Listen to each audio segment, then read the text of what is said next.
Notre histoire démarre, et je vous l'accorde, ça n'a rien de très original, avec un jeune et sémillant politicien.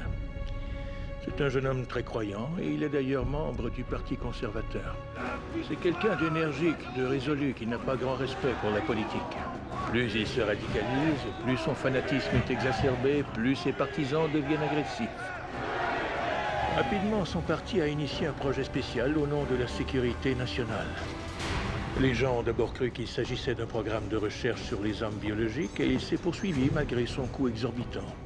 Mais l'unique but de ce projet était le pouvoir. Une domination hégémonique complète et totale. Le projet, cependant, s'arrêta violemment. Mais les efforts des chercheurs n'avaient pas été vains, car une nouvelle façon de faire la guerre était née du sang d'une de leurs victimes. Imaginez un virus, le plus effrayant des virus qui existent, et ensuite imaginez que vous et vous seul possédiez le vaccin. Si votre objectif ultime est le pouvoir, vous avez entre vos mains l'arme idéale. C'est à ce moment-là de l'histoire que le loup sort du bois. C'est un homme qui n'a apparemment aucune conscience et pour qui la fin justifie toujours les moyens. Et c'est cet homme qui suggéra que leur cible ne devait pas être des pays ennemis, mais leur propre pays. 3 cibles furent déterminées afin de maximiser l'effet de leur attaque. Une école, une station de métro et un centre de traitement des eaux.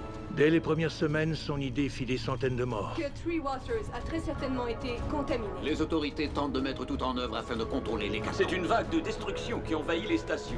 Alimentés par les médias, la peur et la panique se répandirent rapidement, fracturant et divisant le pays lorsque finalement le véritable objectif apparut. Avant l'émergence de ce virus, personne n'aurait pu envisager le résultat des élections cette année-là. Personne. Et là, peu de temps après les résultats, alléluia, un miracle. Certains ont cru à une intervention divine. Mais c'est une société pharmaceutique contrôlée par certains membres du parti qui leur permit de devenir tous extraordinairement riches. 1 an plus tard, plusieurs extrémistes furent jugés, déclarés coupables et exécutés alors qu'un mémorial était érigé en souvenir de leurs victimes. En conclusion, le moteur principal de cette tragédie a été la peur. La peur devint l'arme principale de ce gouvernement et grâce à elle, notre politicien a reçu un titre honorifique qui fut créé exclusivement pour lui, celui de grand chancelier.